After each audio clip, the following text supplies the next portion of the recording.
दोस्तों, आज मैं आपके लिए एक नई कहानी लेकर आई हूँ। अगर आप चैनल पर नए हैं तो प्लीज़ चैनल को सब्सक्राइब करें और लाइक ज़रूर करें। एक बार की बात है, राजा अकबर व बीरबल दरबार में बैठे कुछ अहम मामलों पर चर्चा कर रहे थे।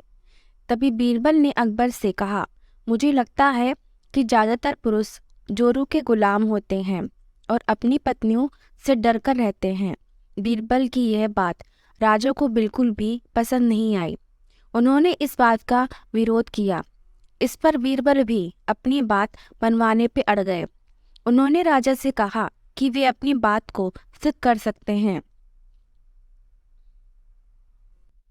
मगर इसके लिए राजा को प्रजा के बीच एक आदेश जारी करवाना होगा।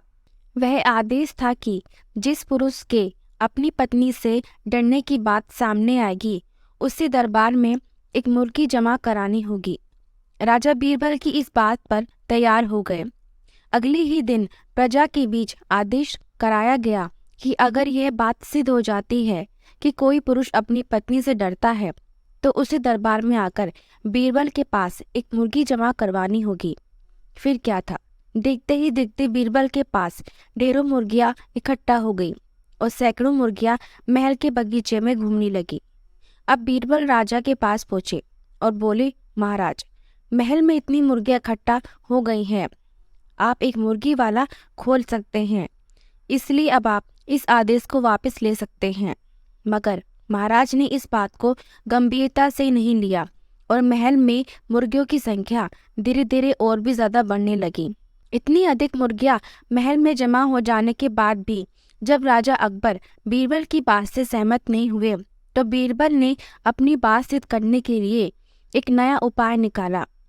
एक दिन बीरबल राजा के पास गए और बोले, महाराज, मैंने सुना है कि पड़ोस के राज्य में एक बहुत ही खूबसूरत राजकुमारी रहती है। अगर आप चाहे तो क्या मैं आपका रिश्ता वहां पक्का कर आऊं? यह सुनते ही राजा चौंक उठे और बोले, बीरबल, तुम ये कैसी बात कर रहे हो? महल में पहले से ही 2 महारानियां मौजूद हैं। अगर उन्हें इस बात की भनक लगी तो मेरी खैर नहीं होगी। यह सुनकर बीरबल ने झट से जवाब दिया, चलिए महाराज, फिर तो आप ही मेरे पास 2 मुर्गियां जमा कर ही दीजिए।